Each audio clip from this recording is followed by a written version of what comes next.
Okay. Good afternoon, everybody. And Dustin, welcome back here. What a terrific round.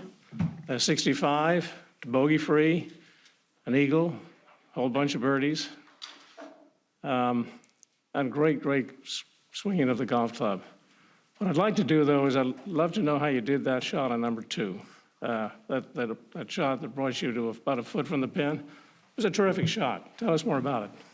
Yeah, I had a good number and came out exactly how I wanted to. Obviously, landed in the right spot. It's tough to get close to that hole location, but with the soft conditions, I was able to, hit a nice shot. I was actually trying to hit a little bit past the flag and came up right on it. So obviously, getting eagle in 2, then birdie in 3 and 4, got off to a great start, and was able to continue that through the rest of the day.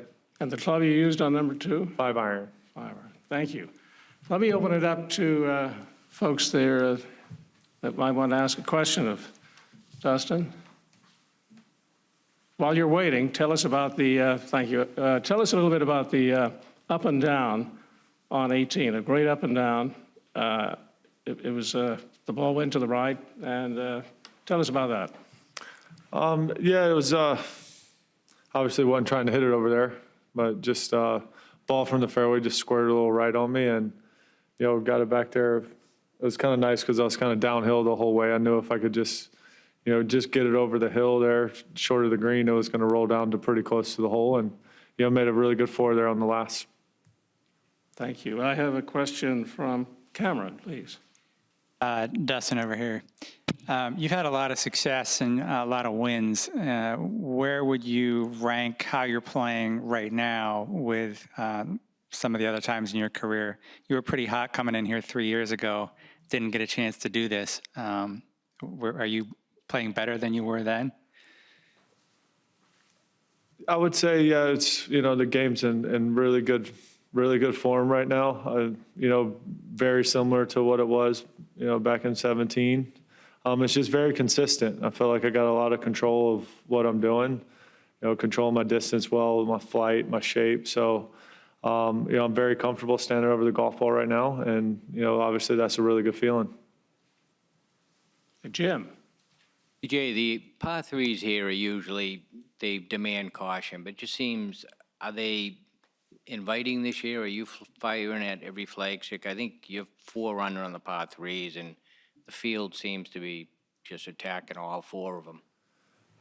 I mean, yeah, I'm swinging well. So, it definitely helps because the par 3s here, you just got to hit it the right distance. That's the biggest key around here, especially on the par 3s, because there's a lot of slopes on the greens, and it just seems like if you can hit it the right distance, so you can play them pretty solid. And I think I've done a really good job of that so far. Is that an easier task in the conditions? Absolutely. I mean, with the conditions are being soft, you can be really aggressive no matter what club you have in your hand, as long as you feel comfortable with how far you're going to fly it. And I feel like that, the golf course is in really good condition. Just, it's, with all the rain, it's just so soft. So you got to be aggressive and you got to attack the flags. Michael. Thank you, sir.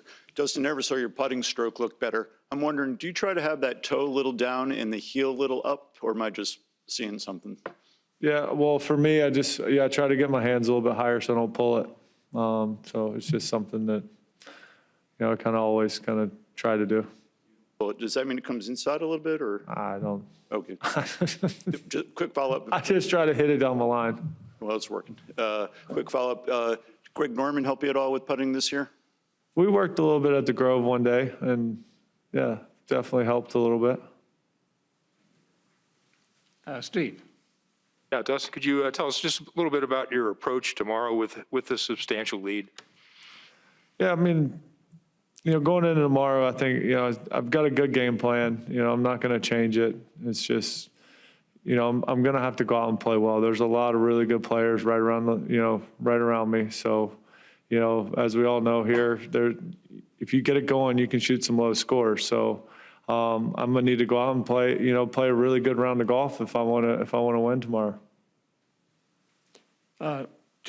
Dustin, we've got some questions coming in over the internet because of some of our reporters are remotely centered.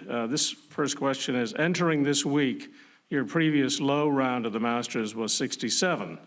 This week, you have had 2 bogey-free rounds of 65. What has been the difference for you this week?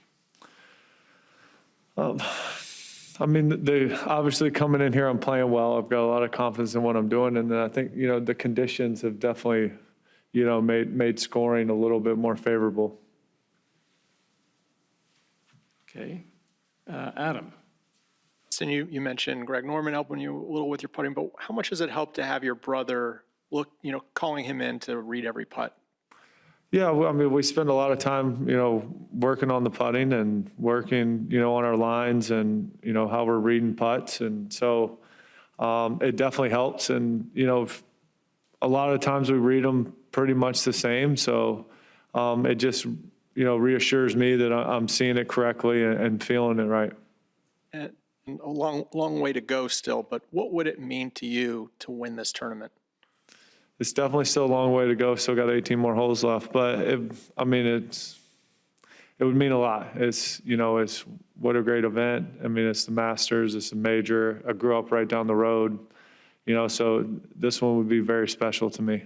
How far down the road? How long would it take? About an hour away. Yeah. Thanks. Let's see, Daniel, please. Dustin, you find yourself in a familiar position with the 54-hole lead at a major, but you've yet to convert one of those for a win. What will it need to happen tomorrow to break that streak?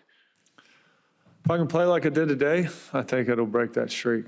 But yeah, I mean, tomorrow is just, it's 18 holes of golf. I need to go out and play solid. I feel like I'm swinging really well. If I can, just continue to give myself a lot of looks at birdie, I think I'll have a good day. Bill? Dustin, it's been 4 years, and the course was playing in a much different fashion than this course is this week. But winning at Oakmont the way you did, will you be able to draw on that tomorrow as you try to win a green jacket? Absolutely. I think, I've put myself in the situation a lot of times. I know what it takes. I know, how I respond in the situation. So, I'm very comfortable with having the lead going into tomorrow.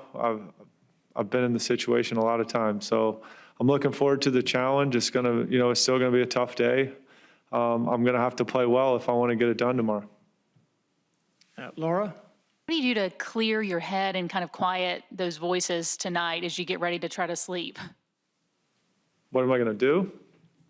Well, when I get back to the house, I'm gonna play with my kids. They're here.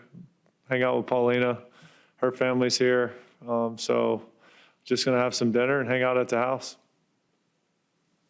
Jim? So when you first came here and you didn't have great results, were you comfortable, or did it take you a few years to get comfortable to this golf course? Yeah, for me, it took me a little bit of time to figure the course out. I mean, it's when I first came here, I loved the golf course, but I just playing my first few Masters, I just didn't play the course very well. But, I felt like every year I kind of learned something, kind of figured out a little bit more about the course, how to play it. When can you attack the golf course, and when do you just need to, try to make an easy 4. So, but the more and more I play it, the more comfortable I get. Cameron? Dustin, growing up an hour away down the road, as you say, did you get a chance to come play this course before your first Masters? Never did. Never got to play it. First time I played it was, maybe a couple months before my first Masters. I got a couple more. We'll take maybe 2 more, guys. Jay? Dustin, obviously the scores don't lie, you're playing really well, but is there anything that you still feel like you need to work on for tomorrow? Anything you're going to work on tonight or think through? I mean, right now I feel comfortable with every part of the game, so there's not really anything I need to work on. Tomorrow, just make sure I just worry about what I'm doing, not worry about what everybody else is doing. It's a long day. I just need to be patient out there. I felt like I've done a good job of that the first 3 rounds, and tomorrow's going to be a lot more of the same. And Bill, last question. Dustin, along the lines of growing up so close, do you have any specific memories of those early days when you went out to that range, Weed Hill, with your dad, and sort of got a taste of golf for the first time? Yeah, I mean, I've obviously growing up in Columbia, in high school, I hit a lot of golf balls at Weed Hill, so definitely remember hitting up there in the dark. They had lights on the range, and most nights I'd shut the lights off when I was leaving. So definitely have a lot of good memories from the driving range. Dustin, I want to thank you for being here and wish you all the best tomorrow. Thank you. Keep playing well. Thank you. Thank you all.